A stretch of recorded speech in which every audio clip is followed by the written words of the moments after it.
Hello friends, welcome to our cooking channel Bharati creation. આજે આપણે બનાવીશું ગુજરાતી ફરસાણ સુરતી સેવ ખમણી. દાળ પલાળવાની માથાકૂટ વગર એકદમ ઇન્સ્ટન્ટ અને ટેસ્ટમાં બેસ્ટ એવી. તો ચાલો બનાવીએ. ઇન્સ્ટન્ટ સુરતી સેવ ખમણી બનાવવા માટે એક મિક્સિંગ બાઉલ લઈશું અને તેમાં 1 કપ જેટલો ચણાનો લોટ લઈશું.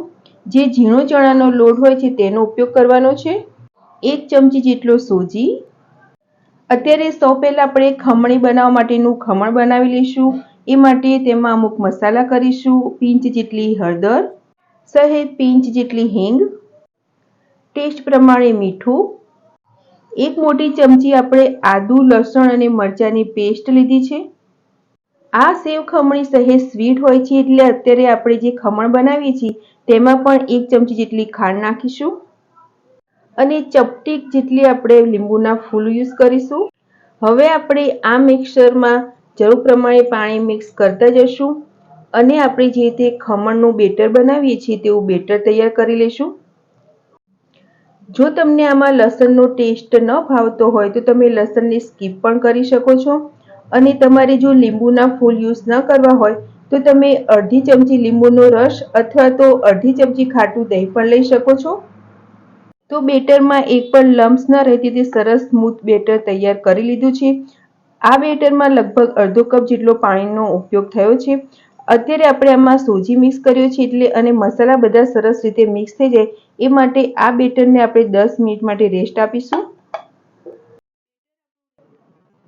હવે આપણે જે પ્લેટમાં ખમણને સ્ટીમ કરવા માટે મૂકવાનું છે તે પ્લેટને આપણે તેલથી સાથે ગ્રીસ કરી લેશું.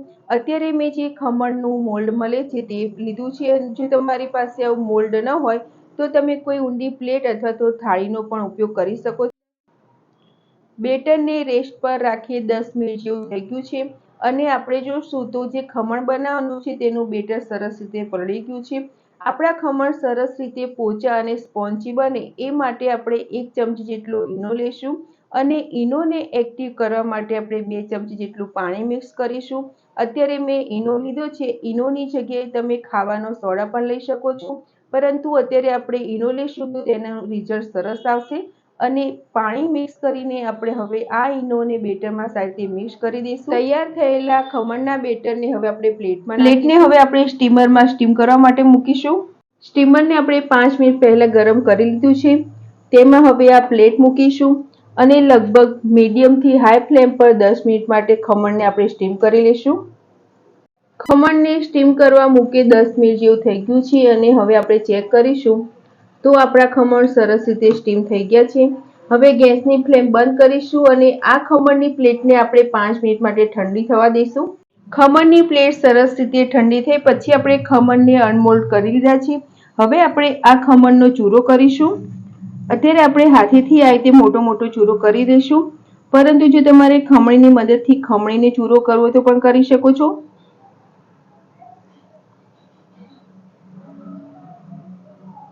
ખમણમાંથી આપણે સરસ રીતે ખમણી તૈયાર કરી લીધી છે. હવે આપણે આ ખમણીનો વઘાર કરીશું.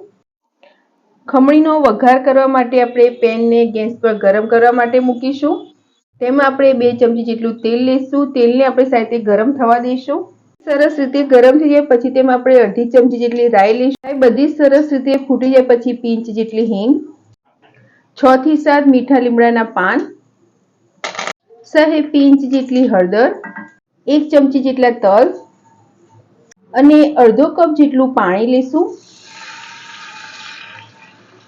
પાણી આપણે મિક્સ કર્યું છે એટલે તેના ભાગનું સહેજ મીઠું મિક્સ કરીશું અને 2 ચમચી જેટલી ખાંડ લઈશું. આ સેવ ખમણી સહેજ સ્વીટ અને ખટમીઠી હોય છે. 1 મિનિટ જેવું પાણીને આપણે સહેજ ઉકળવા દઈશું જેથી જે આપણે ખાંડ નાખી છે સરસ રીતે ઓગળી જાય. પાણી સરસ રીતે ઉકળી ગયું છે. તેમાં હવે આપણે જે ચૂરો કરીને ખમણી રાખી છે તે મિક્સ કરીશું અને ખમણીને આપણે આ વઘારમાં સાથે મિક્સ કરી દઈશું. ગેસની ફ્લેમ આપણે મીડિયમ જ રાખીશું. જો તમારે વઘારમાં આદુ, લસણ અને મરચાંની પેસ્ટ નાખવી હોય તો નાખી શકો છો, પરંતુ આપણે જ્યારે ખમણ બનાવ્યા ત્યારે તેમાં પહેલેથી મિક્સ કર્યા છે એટલે આપણે અત્યારે પેસ્ટ નથી નાખી. અને જો તમને તલ ન ભાવતા હોય તો તમે તલને સ્કીપ પણ કરી શકો છો.